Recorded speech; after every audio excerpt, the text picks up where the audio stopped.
बेनती है, अपील है कि एकजुट होकर फैसला लीए, किसानों के पक्ष में लिए। ਅਸੀਂ एकजुट हाँ, साडी चुनी हुई सरकार भारत दी नूं एकजुट होकर एक कोई किसानों के पक्ष में फैसला लेना चाहिए। राघवलाल जी आज की उनकी प्रेस कॉन्फ्रेंस, उसके पहले सेंट्रल गवर्नमेंट को हम इन पूरे संगठनों की तरफ से ये चेतावनी देना चाहते हैं कि पंजाब से, उत्तराखंड से और दूसरी जगह से लोग जो इन धरनों में आ रहे हैं उनको रास्ते में हरास किया जा रहा है। रामपुर में उत्तराखंड से आते हुए कुछ ट्रैक्टर, ट्रॉली और छोटी गाड़ियों को रोका गया है। पंजाब की गाड़ियों को भी डाइवर्ट किया गया है। इसकी हम निंदा भी करते हैं और आस करते हैं कि डिमांड करते हैं कि ये हरासमेंट लोगों की बंद की जाए। BS राजेवाल जी, हमारे ये जो कल प्रपोजल आए थे, जो आज उन्होंने प्रेस कॉन्फ्रेंस की है, हम उसको रद्द क्यों किया है? प्रपोजल जो आई थी उसको रद्द करने के बाद आज उनकी प्रेस कॉन्फ्रेंस में वही चीज दोहराई गई है, उसके ऊपर बोलेंगे। एक बात 12 तरीक तो रह गई सी, जी जयपुर से दिल्ली नूं रोड आ रहा वो भी नाल पूरी तरह जाम किया जाएगा। राज्यपाल पत्रकार भाइयों, अभी अभी प्रेस कॉन्फ्रेंस खत्म हुई है कृषि मंत्री और श्री रेलवे मंत्री श्री पीयूष गोयल की, और ये पहली बार हुआ है, बहुत बड़ी बात उनके मुंह से खुद निकली है कि उन्होंने ये एक्ट जो कंकरेंट लिस्ट में 33 नंबर आइटम है ट्रेड एंड कॉमर्स के लिए बनाया है, और ट्रेड एंड कॉमर्स किसानों का विषय नहीं है। और ये हमने जो कहा था कि एग्रीकल्चर स्टेट सब्जेक्ट है, स्टेट लिस्ट में 14 नंबर पर दर्ज है। मार्केटिंग स्टेट सब्जेक्ट है, वो भी स्टेट लिस्ट में दर्ज है। और किसान ट्रेड के लिए कभी मार्केट नहीं जाता, वो अपनी फसल मार्केटिंग के लिए करने के लिए जाता है। तो आज सरकार ने ये बात मान ली कि ये कानून ट्रेडर्स के लिए बनाया गया है, तो आगे वो जो अमेंडमेंट्स करने की बात कहते हैं वो तो पीछे रह गई। अगर ये एग्रीकल्चर स्टेट सब्जेक्ट है जब, तो उनको कानून बनाने का अधिकार ही नहीं, भारत सरकार को ये कानून बनाने का अधिकार ही नहीं। जो बातें प्रेस कॉन्फ्रेंस में वो कह रहे थे अपने फेस सेविंग के लिए, जो कानून बनाए, उन्होंने ये बात सामने रख के कि एक पैरेलल मार्केट बनेगी, वो ट्रेडर के लिए बनेगी, प्राइवेट ट्रेडर के लिए। अगर प्राइवेट ट्रेडर ने APMC में जाना है, अगर अब जो आज जो कह रहे हैं कि सब टैक्स हो गए, पहले टैक्स फ्री मार्केट थी, अनरेगुलेटेड मार्केट थी, उसमें कोई लाइसेंस की किसी जरूरत नहीं थी, पैन कार्ड से खरीदी हो सकती थी, उसकी कोई जवाबदेही नहीं थी, जो पहले वो ये बात कहते थे। तो आज APMC एक्ट में पहले से ही ये प्रोविजन है, वो वहां ही खरीदी कर सकते हैं। अलग से मंडी बनाने का मतलब ही ये है कि धीरे धीरे APMC खत्म हो जाए और मोनोपोली हो जाए प्राइवेट कॉर्पोरेट हाउसेस की, उसके लिए ये कानून बनाया गया। ये बात आज स्पष्ट तौर पर दोनों मंत्रियों ने प्रेस कॉन्फ्रेंस में कह दी कि हमने ये ट्रेड और कॉमर्स के लिए कानून बनाए हैं। इसलिए हमारा केस 100% साबित हुआ। भारत सरकार जानबूझकर किसानों को यहाँ बैठाए बैठी है। वो एक तरफ कहते हैं हम बातचीत के लिए अपील करते हैं, बातचीत उनकी तरफ से टूटी है। हमारा सीधा सीधा सवाल है कि agriculture state subject, repeal this acts, बहुत क्लियर बात है। तो जो आज उन्होंने मान ली, बाकी उन्होंने जो स्कीमें पुरानी, वो पॉलिटिकल लोगों की आदत होती है, वो सारी गिना दी कि हम ये पैसे देते हैं किसान को, एक यूरिया ब्लैक में नहीं मिला, ऐसे क्लेम्स करते हैं। उस पे जाना मैं ठीक नहीं समझता। सबसे बड़ी बात आज की उनकी प्रेस कॉन्फ्रेंस यही रही कि उन्होंने कहा ये ट्रेड और कॉमर्स के लिए कानून बनाए हैं, जो कि ये किसानों के लिए नहीं बनाए गए, कॉर्पोरेट्स के ट्रेड के लिए कानून बनाए गए हैं। धन्यवाद। इसमें 3 पॉइंट और मैं जोड़ना चाहता हूँ कि तीनों कानून जो हैं, ठेका खेती का, प्राइवेट मार्केट का और जखीरेबाजी को बढ़ाने का जो कानून बनाया है, ये तीनों चीजों के हम प्रिंसिपली विरोध में हैं। एक तो जो राज्यपाल जी ने बोला जो स्टेट सब्जेक्ट है, और तीसरा तीनों कानून में तीन ऐसी चीजें हैं जो ट्रेडर्स के लिए हैं, कॉर्पोरेट्स के लिए हैं, इसलिए हम विरोधी हैं। राधू भाई, एक उन्होंने कहा है कि किसान की जमीन की कुर्की नहीं होगी।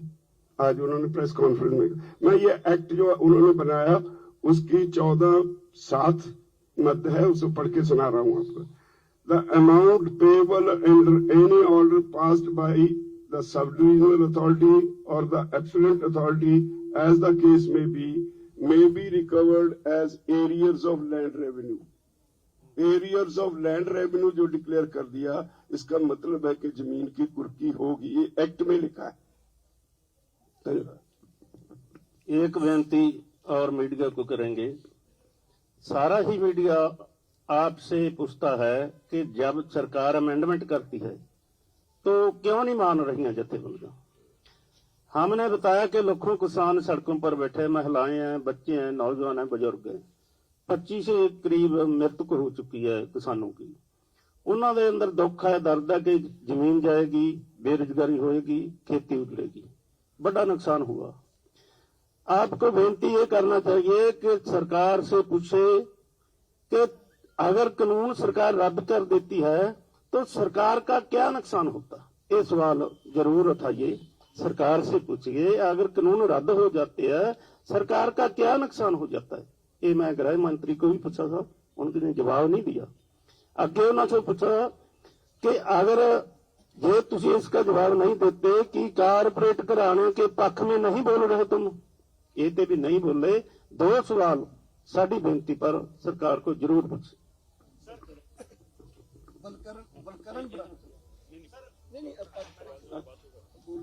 बलकरण बराड़ जी, देखो सभी बातें हैं जो राज्यपाल साहब, बूटा सिंह जी ने और डॉक्टर साहब ने बड़े विस्तार से बता दी है। सरकार अपनी होम पे अड़ी हुई है।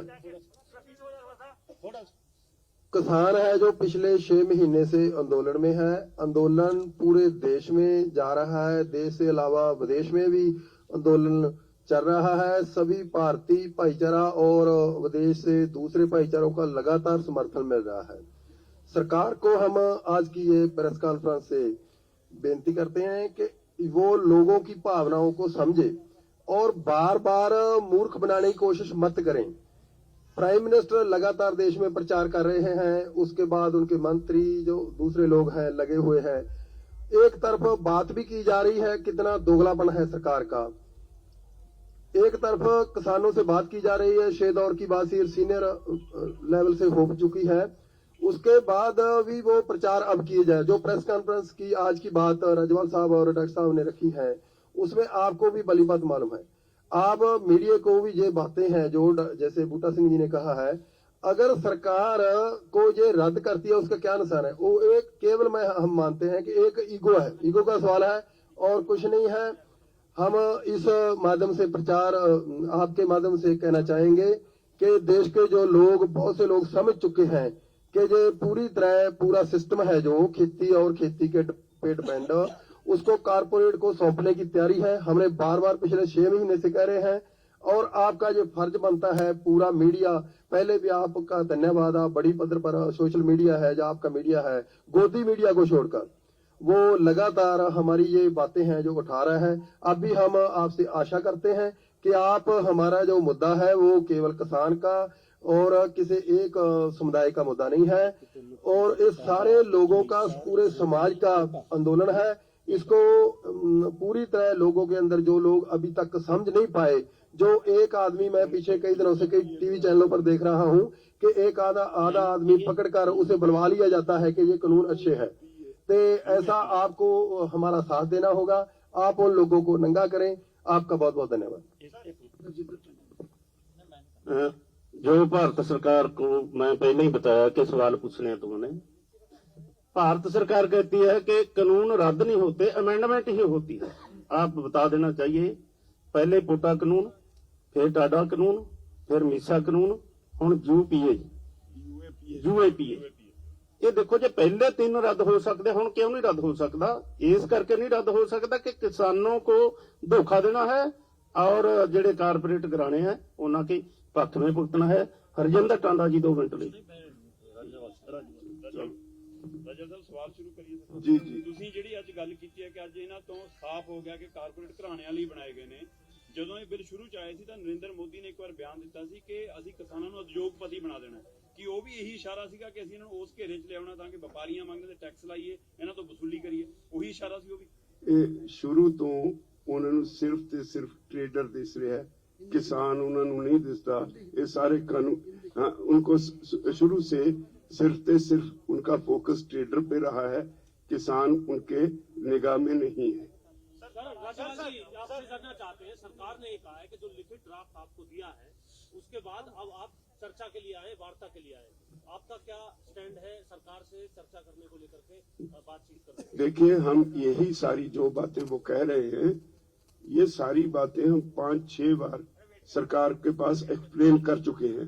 जो बेसिक बात है कि ये अनकॉन्स्टिट्यूशनल है, ये स्टेट सब्जेक्ट है, इसमें केंद्र सरकार दखल नहीं दे सकती, उस पे सरकार नहीं आ रही। और आज पहली बार प्रेस कॉन्फ्रेंस में उन्होंने कहा है कि ये ट्रेड और कॉमर्स के लिए कानून बनाया गया है। इससे स्पष्ट हो गया कि सरकार को किसान का नहीं, ट्रेडर और लोगों का और कॉर्पोरेट लोगों का फिक्र है। अगर वो कोई सार्थक हमें कुछ दिखाई पड़ेगा, वो कुछ करना चाहते हैं, हम बातचीत का रास्ता बंद नहीं करते। ड्राफ्ट में कुछ नहीं है, वो सिर्फ आईवाश है। जाहिर सी बात है, जो आपने कहा वो सरकार से सवाल पूछे जाएंगे। आपका आंदोलन शांतिपूर्ण तरीके से आगे बढ़ रहा है, आपने कहा किसी को भी मंच नहीं देंगे, लेकिन टिकरी की ये तस्वीर आई है जिसमें शर्जिल इमाम और साथ में खालिद उमर खालिद, इन सब की तस्वीरें दिखाई जा रही हैं जिनके ऊपर सेडिशन के चार्जेस हैं। ऐसे लोगों को आप क्या कहेंगे जो कि आपके इस आंदोलन में इस मंच के जरिए ये तस्वीरों को दिखा रहे हैं? वील चेक इट, अभी मुझे मालूम नहीं, वील चेक इट। ये नहीं होगा, हमारे मन से ये नहीं होता। यहाँ आप देख रहे हो, हम हर रोज वापस भेज रहे हैं सबको। अगर कोई आता है पॉलिटिकल लीडरशिप से, हम उसको कहते हैं हमारे साथ कोई प्लेटफॉर्म हम शेयर नहीं करेंगे। ये मुझे लगता है आज 10 दिसंबर है, it's a international human rights day. I think ये जो कोई प्रोग्राम हुआ है वहाँ, वो हाँ टिकरी बॉर्डर में जो हुआ है, उस संगठनों ने वहाँ जो human rights violations, democratic rights violation इस गवर्नमेंट में या पहले से हुआ है या हो रहा है, उसको लेके से, क्योंकि ये पॉलिटिकल लोग नहीं है शायद जो आप बोल रहे हैं, वो अलग बात है। लेकिन लोगों का कहना है कि ह्यूमन राइट डेज के ऊपर ह्यूमन राइट्स वायलेशन अगर हुआ है, तो किसान संगठन अगर इतना बड़ा, जो आप लोगों को उठाना चाहिए, असल में इंटेलेक्चुअल्स को उठाना चाहिए, अगर किसान लोग उठा रहे हैं, यू शुड वेलकम दैट। अरे मंच नहीं दिया भाई उनको, जो उनके ऊपर जो झूठे, अगर ये बात सच है आपकी तस्वीरों वाली, तो मैं ये मानता हूँ कि ये human right, international human rights day के ऊपर उन्होंने कुछ प्रोग्राम किया होगा। ये लोग कौन है, कहाँ है, अगर ये सच है तो मुझे लगता है इस पर आपको ये आके मंच पर बोले, ये आप ऐसे मत कीजिए।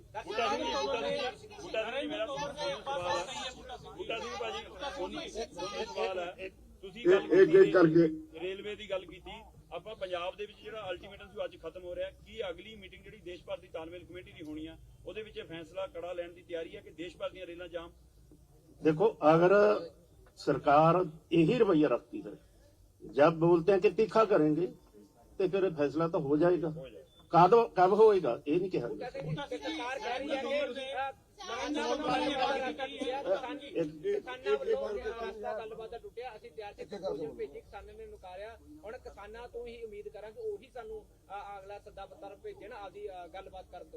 देखो, वो तो पहला ही अड़ियल रवैया था, मुड़ दिखाया जाएगा रहा, पिछली शर्तां ला दो, डाल दो। ਆਪਾਂ ਪਹਿਲਾਂ ਕਹਿ ਚੁੱਕੇ ਹਾਂ ਸ਼ਰਤਾਂ ਦੀ ਗੱਲ ਨਹੀਂ ਕਰਨੀ, गल नहीं करनी। ਇਸ ਲਈ ਅਸੀਂ ਪੁੱਛ अगर जो कहते हैं डिस्कस करो, डिस्कस करने भी नहीं जाना, हल लेके आते हैं कि इन्ना का हल लेके हो जाएंगे।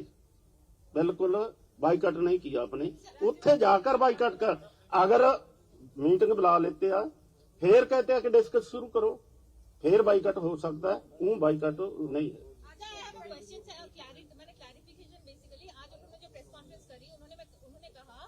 बातचीत चल रही है तो प्रोटेस्ट नहीं करना चाहिए, अगर टॉक्स फेल हो जाता है तभी प्रोटेस्ट करिए। और बातचीत के ऊपर सर आपका क्या मैंने एकदम स्पष्ट क्या यू से कंस्ट्रक्टिव अगर प्रपोजल वो भेजे तो आप क्या कंस्ट्रक्टिव प्रपोजल चाहते हैं कि बात कैसे आगे बढ़े? वो पहली तो बात ये है कि प्रोटेस्ट तो ऑलरेडी चल रहा है।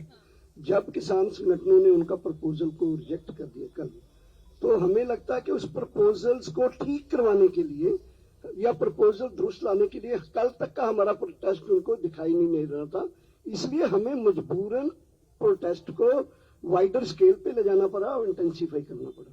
दैट इज वाई एक्चुअली उनको कल तक इस चीज पर मान जाना चाहिए था। दूसरा, क्या प्रोटेस्ट जो चल रहा है हम ऐसे ही लोगों को बिठा के रखे, ये तो 10 दिन में बेचारे यहाँ उब जाएंगे अगर कुछ और देश में नहीं होगा तो, इसलिए हमने कॉल दिया। क्या सरकार करे ताकि वो आपका भी बात माने और ये चीज का हल हो? सरकार को देखिए 3 कानून रिपील करने चाहिए, फिर दूसरी बातें आगे बढ़ सकती हैं। ਡਾਕਟਰ ਸਵਾਲ ਇੱਕ ਮਿੰਟ ਜੇ ਉਹ ਇਨਵਾਈਟ ਤੁਹਾਨੂੰ ਦਿੰਦੇ ਆ ਵੀ ਤੁਸੀਂ ਆ ਜਾਓ ਬੈਠਣ ਦੇ ਲਈ, ਤੁਸੀਂ ਉਸ ਇਨਵਾਈਟ ਦੇ ਵਿੱਚ ਕੀ ਭਾਲਦੇ ਹੋ? ਉਹ ਮੀਟਿੰਗ ਹਾਂ ਇਨਵਾਈਟ ਦੇ ਵਿੱਚ ਅਗਰ ਪੋਜ਼ਿਟਿਵ ਇਹ ਚੀਜ਼ਾਂ ਤੋਂ ਅੱਗੇ ਵੱਧ ਕੇ ਕੁਝ ਆਉਂਦੇ ਨੇ ਉਹ they come forward with more things then we'll think in our committee। Darshanlal ji, सरकार ने बहुत आपके पाले में डाली है बातचीत के लिए, आप बातचीत के लिए सरकार से कहेंगे? नहीं, उन्होंने नहीं डाली भाई, उन्होंने आज की प्रेस कॉन्फ्रेंस सुन लीजिए, उन्होंने यही कहा कि हमारे दरवाजे बातचीत के लिए खुले हैं। हमने विचार किया, उनका प्रपोजल अगर उनका प्रपोजल ठीक होता हम आज ही चले जाते बातचीत करने के लिए। सो ये इस चीज को ऐसे नहीं है, हम अपनी कमेटी में बात जो भी आएगा कमेटी में बात करेंगे और उसके बाद हम डिसाइड करेंगे। ਦਰਸ਼ਨਪਾਲ ਜੀ, ਇੱਕ ਖੱਟਰ ਸਰਕਾਰ ਨੇ 17 ਤਰੀਕ ਨੂੰ ਮੀਟਿੰਗ ਬੁਲਾਈ ਹੈ ਆਪਣੇ ਸਾਰੇ ਉੱਚੇ ਅਧਿਕਾਰੀਆਂ ਦੀ। ਇਹ ਉਸ ਸਮੇਂ ਬੁਲਾਈ ਹੈ ਜਦੋਂ ਅਮਿਤ ਸ਼ਾਹ ਨਾਲ ਗੱਲ ਟੁੱਟ ਜਾਂਦੀ ਹੈ। ਅਮਿਤ ਸ਼ਾਹ ਨੂੰ ਮਿਲ ਕੇ ਵੀ ਗਏ ਨੇ ਕਿ ਇਹ ਤਾਂ ਨਹੀਂਗਾ ਕਿ ਸਰਕਾਰ ਇੱਧਰ ਬੈਠਕਾਂ ਵਾਲੀਆਂ ਮਸਲਿਆਂ ਦੀਆਂ ਤਜਵੀਜ਼ਾਂ ਭੇਜ ਰਹੀ ਹੈ, ਦੂਏ ਪਾਸੇ ਤਿਆਰੀ ਕਰ ਰਹੀ ਹੈ ਕਿ ਹਰਿਆਣਾ ਤੇ ਦਿੱਲੀ ਮਿਲ ਕੇ ਘੇਰੇ ਕਿਸਾਨ ਜਥੇਬੰਦੀਆਂ ਨੂੰ ਜਾਂ ਕਿਸਾਨ ਅੰਦੋਲਨ ये भी ये तो उनकी मर्जी है। वैसे तो आज भी जो प्रेस कॉन्फ्रेंस हुआ, अमित शाह जी ने हमें पर्सनली जो गए थे लोग मिलने के लिए बोला कि हमारा क्रैकडाउन करने का पहले भी इरादा नहीं था, आज भी नहीं है, आगे भी नहीं है। लाइट तो बंद किया गया। दरअसल हरियाणा की शाम ये तो कहते वो सब उनको नोट करवाया गया, लाइट का भी, पानी का भी, सफाई का भी, बेसिक कम्युनिटीज का भी। दरअसल जी राज्य में आज खेतीबाड़ी मंत्री ने कहा कि सिर्फ कुछ यूनियन ही प्रोटेस्ट कर रही है, आज तक की गलबात फिक्स होती है, सब कुछ कर रही है, बाकी रेडी नहीं। ਲੱਖਾਂ ਦੀ ਤਾਦਾਦ ਚ ਕਿਸਾਨ ਕਿੱਥੋਂ ਆ ਗਏ? आज प्रेस कॉन्फ्रेंस में नहीं कहा। ਅੱਜ ਐਸੀ ਗੱਲ ਨਹੀਂ ਕਹੀ। ਉਹਨਾਂ ਨੇ ਅਪੀਲ ਜ਼ਰੂਰ ਕੀਤੀ ਵੀ ਕਿਸਾਨ ਯੂਨੀਅਨ ਸਾਡੇ ਨਾਲ ਗੱਲਬਾਤ ਕਰਨ, ਅਸੀਂ ਰਸਤੇ ਬੰਦ ਨਹੀਂ ਕੀਤੇ। ਅਸੀਂ ਵੀ ਕਹਿੰਦੇ ਰਸਤੇ ਅਸੀਂ ਵੀ ਬੰਦ ਨਹੀਂ ਕੀਤੇ, ਪਰ ਕੋਈ ਕੰਕਰੀਟ ਇਹਦਾ ਸਮੱਸਿਆ ਦਾ ਹੱਲ ਜਦੋਂ ਸਾਨੂੰ ਭੇਜਣਗੇ ਅਸੀਂ ਗੱਲਬਾਤ ਲਈ ਚਲੇ ਜਾਵਾਂਗੇ। ਜੋ ਉਹਨਾਂ ਨੇ ਕੱਲ ਭੇਜਿਆ ਉਹ ਤਾਂ ਅਸੀਂ ਹਰ ਵਾਰ ਜਦੋਂ ਹੁੰਦੀ ਹੈ ਡਿਬੇਟ ਉਹਦੇ ਵਿੱਚ ਬਾਰ-ਬਾਰ ਕਿੰਨੀ ਵਾਰ ਡਿਬੇਟ ਕਰੋਗੇ? ਅਸੀਂ ਇੱਕ ਮੀਟਿੰਗ ਵਿੱਚ 6-6 ਘੰਟੇ ਉਹਨਾਂ ਨਾਲ ਡਿਸਕਸ ਕਰਕੇ ਦੇਖ ਲਿਆ। ਔਰ ਕੱਲ ਮੈਨੂੰ ਅਫਸੋਸ ਨਾਲ ਕਹਿਣਾ ਪੈਂਦਾ ਹੈ, ਸਾਡੇ ਖੇਤੀ ਮੰਤਰੀ ਜਦੋਂ ਹੋਮ ਮਿਨਿਸਟਰ ਦੇ ਸਾਹਮਣੇ ਪੇਸ਼ ਕਰ ਰਹੇ ਸੀ ਵੀ ਕੀ ਗੱਲਬਾਤ ਹੋਈ, ਸਾਡਾ ਪੱਖ ਦੱਸ ਹੀ ਨਹੀਂ ਸੀ ਰਿਹਾ, ਝੂਠ ਬੋਲ ਰਹੇ ਸੀ। ਜੇ ਖੇਤੀ ਮੰਤਰੀ ਝੂਠ ਬੋਲੇ ਦੇਸ਼ ਦੇ ਟੌਪ ਪੋਜੀਸ਼ਨਾਂ ਤੇ ਬੈਠਾ ਤੇ ਕੀ ਇਹਦਾ ਕੀ ਪ੍ਰਭਾਵ ਲਓਗੇ? ਬਹੁਤ ਅਫਸੋਸ ਹੋਇਆ। ਅਸੀਂ ਕਹਿ ਕੇ ਆਏ, ਉਸੇ ਵੇਲੇ ਕਿਹਾ होम मिनिस्टर को उसी वक्त हमने कहा कि अगर टॉप सीटों पे बैठे लोग झूठ बोलेंगे, वो बात छुपाएंगे, तो इससे ज्यादा अफसोस की बात कोई नहीं हो सकती। ਰਾਜਵਾਲ ਜੀ, ਖੇਤੀਬਾੜੀ ਮੰਤਰੀ ਕਹਿ ਰਹੇ ਵੀ ਸਾਨੂੰ ਬਹੁਤ ਚਿੰਤਾ ਹੈ ਵੀ ਤੁਸੀਂ ਠੰਡ ਵਿੱਚ ਇੱਥੇ ਸਾਰੇ ਲੋਕ ਬੈਠੇ ਹੋ, ਨਾਲ ਉਹਨਾਂ ਨੇ ਕੋਵਿਡ ਦਾ ਵੀ ਜ਼ਿਕਰ ਕੀਤਾ, ਉਹਦੇ ਤੁਹਾਡਾ प्रतिक्रिया? मेरी बात समझिए, जब वो आज खुद मान गए हैं कि हमने ये कानून ट्रेड और कॉमर्स के लिए बनाया है, इसका मतलब किसानों के लिए तो नहीं बनाया। तो एग्रीकल्चर स्टेट सब्जेक्ट छोड़ दें, हम स्टेट गवर्नमेंट के हाल पे ये रिपील कर दें कानून। हमें कोई शौक है यहाँ बैठने का?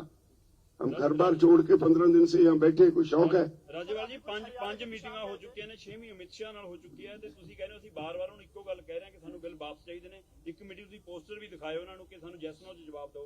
ਕਿ ਇਹ ਵੀ ਰਣਨੀਤੀ ਘੜੀ ਜਾ ਰਹੀ ਕਿ ਅਗਲੀ ਮੀਟਿੰਗ 'ਚ ਆਪਾਂ ਬੋਲੀਏ ਹੀ ਨਾ, ਮੌਨ ਮੀਟਿੰਗ ਰੱਖੀਏ ਤੇ ਉਹਨਾਂ ਨੂੰ ਸਿਰਫ ਕਾਗਜ਼ ਦਿਖਾਈਏ, ਕੋਈ ਇਹ ਵੀ ਗੱਲ ਹੋ ਰਹੀ है? देखो, बिल्कुल नहीं, ये कदे कदे होता है। मैं एक बात और बताना चाहता था। सवाल आया सी कि खेती मंत्री कहते हैं कि ठंड में बैठे हैं किसान, बच्चे ठंड में बैठे, बुजुर्ग ठंड में बैठे हैं। देखो, मगरमच्छ के हंजू है। अब वो लोग हैं जो बर्फ पैती है, खेत में पानी डालते, रात में खड़े होने पानी में, कोई ठंड का प्रभाव नहीं है, कोई ऐसा सानू प्रॉब्लम नहीं है। बड़ा लोगों ने सहयोग दिया, कंबल बांटे है, आप पूरा लेके आए प्रबंध, घट्टो घट 3-4 महीने का पूरा प्रबंध करके हैं। ये मगरमच्छ के हंजू है। जे इन्ना दर्द था फिर पंजाब में आंदोलन जो होया उदों ही इसको सानू बुलाकर इसका हल न करना। दूसरी एक पहला सवाल आया था, खट्टर सरकार और यूपी सरकार या दिल्ली सरकार ये तीनों राय बनाकर किसानों को घेरा डालेंगे। देखो आज महत्ता वाला दिवस है, 10 दिसंबर मनुष्य अधिकारों का दिवस है। ये हिटलर से पहले भी चलता था। हिटलर ने भी बड़ा कुछ किया, चैम्बर में गैस सड़ कर लोगों को मार दिया। मोदी हिटलर की लेना पर चल रही है मोदी सरकार। अगर इस दिन पर यह कोई ऐलान करते हैं तो करना चाहिए उनको, हिटलर का दर्जा दिएंगे, वे ये करेंगे, हम तैयार हैं, जो भी करना चाहिए हम तैयार हैं पूरी के लिए। वो झूठ की बात आप बता रहे थे, नरेंद्र तोमर ने क्या झूठ बोला, एक बार आप दोबारा। देखिए, वो जितनी बात कह रहे थे वो अपनी जो उनकी तरफ से हमें कहा गया उसकी बात कर रहे थे। जब हमने ये कहा कि ये कानून अनकॉन्स्टिट्यूशनल है, जो डिबेट में हमने एक एक सेक्शन पे ऊपर डिबेट की, वो छुपा रहे थे। इसलिए, और एक बात मैं बड़ा स्पष्ट कर दूं, हम वो लोग हैं जो धरती में, खेत में, मिट्टी में गेहूं फेंक के देखते रहते 6 महीने तक, अब होगी, अब होगी, अब होगी। हमारा इतना दम है कि हम 6 महीने तक गेहूं को वेट कर सकते हैं।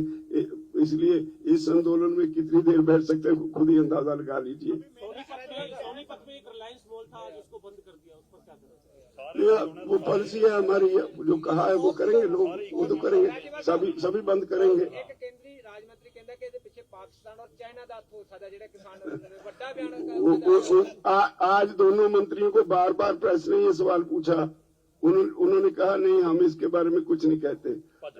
सही मायनों में अगर मेरे से पूछो, उन लोगों के दिमाग में नुक्स पड़ गया है। हम किसान हैं, हम कोई पॉलिटिकल पार्टी नहीं। जब हम किसी पॉलिटिकल पार्टी के साथ स्टेज शेयर नहीं करते तो इसका मतलब है इसके पीछे सिर्फ और सिर्फ किसानी है। कोई इनको पाकिस्तान दिन रात दिखाई पड़ता है, चीन दिखाई पड़ता है। मुझे बताइए, हमारा एक बच्चा बॉर्डर पे 4-5 दिन पहले शहीद हो गया, जम्मू कश्मीर के बॉर्डर पे, उसका बाप यहाँ बैठा था। कहाँ है वो मंत्री? वो मंत्री, शर्म नहीं आती उसको ऐसा एलिगेशन लगाते हुए? सर, अभी कुछ हरियाणा के किसान गए थे, जो ऐसा सुनने में आ रहा था, जो बिल है उससे वो एफपीओ वाले गए थे, वो सरकार का बनाया होता है, बहुत से बेनिफिट्स होते हैं उसमें, वो सरकार बुलवा लेगी उनसे। देखिए, एक बात कंटेंट में मैं फिर प्रिसाइजली कहना चाहता हूँ। कोविड के समय ये 3 एक्ट आए हैं। इसमें इतना बोलना चाहता हूँ कि ये कृषि का जो ऑनगोइंग प्रोसेस था उसको ट्रेडर्स और कॉर्पोरेट को संभालने के लिए आए हैं। अभी वो बोल रहे हैं कि कानून में जो गलत है उसको ठीक करा लो। भाई, कानून ही क्यों लाए? कानून ही गलत लाए हो आप। तो ये जो किसान संगठन उठा रहे हैं, ये आवाज आपके मीडिया के जरिए हम पूरी दुनिया को पहुंचाना चाहते हैं। ये आने ही नहीं चाहिए थे। हमने डिमांड नहीं था कि प्राइवेटाइजेशन एग्रीकल्चर में शुरू करो, कॉन्ट्रैक्ट शुरू करो, प्राइवेट मंडी शुरू करो। क्यों लाया गया ये कानून? अब बंगाल, बिहार, यूपी से पैडी जो है वो पंजाब की मंडियों की एपीएमसी मंडियों में क्यों जाके, मैं डिटेल में नहीं जाना चाहता, लेकिन ये कहना चाहता हूँ कि तीनों कानून जो हैं वो चाहे जो जखीरेबाजी बढ़ाने वाला बात है, तो इस हम इसेंशियली इस चीज के लिए इनको रिजेक्ट करते हैं, इसलिए नहीं कि इसमें कुछ सुधार हो सकता। आप में सभी प्रकार के समझदार लोग बैठे हैं, अगर ये एक्ट लागू हो गया तो राशन का रेट कुछ बता सकते हैं कितना हो जाएगा, कितनी महंगाई बढ़ जाएगी, कुछ बता सकते हैं? मैं बता देता हूँ। हाँ जी, बताइए। मान लीजिए इस कानून के हिसाब से लगभग 9,000 रुपए से ऊपर 1 क्विंटल गेहूं मिलेगी आप लोगों को। 9,000 क्विंटल, 9,000 रुपए क्विंटल के हिसाब से मिलेगी इस कानून के हिसाब से। अगर ये कानून ऐसे के ऐसे लागू होगा तो सभी लोगों तो सभी हो जाएगा। ये सभी का यही हाल होगा। ਜਿਹੜੇ ਕੇਂਦਰ ਵੱਲੋਂ ਪ੍ਰਸਤਾਵ ਭੇਜੇ ਸੀ ਉਹ ਤੁਸੀਂ ਰੱਦ ਕਰ ਦਿੱਤੇ ਆ। ਤੁਸੀਂ ਹੁਣ ਇਹ ਵੀ ਕਿਹਾ ਕਿ ਅੱਗੇ ਜਾ ਕੇ ਅੰਦੋਲਨ ਅਸੀਂ ਹੋਰ ਤੇਜ਼ ਕਰਾਂਗੇ, ਅੱਗੇ ਜਾ ਕੇ ਵੀ ਕੀ ਰੂਪ ਦਿਖਾਓਗੇ? बता तो दिया, सब कुछ दस दिता कि असी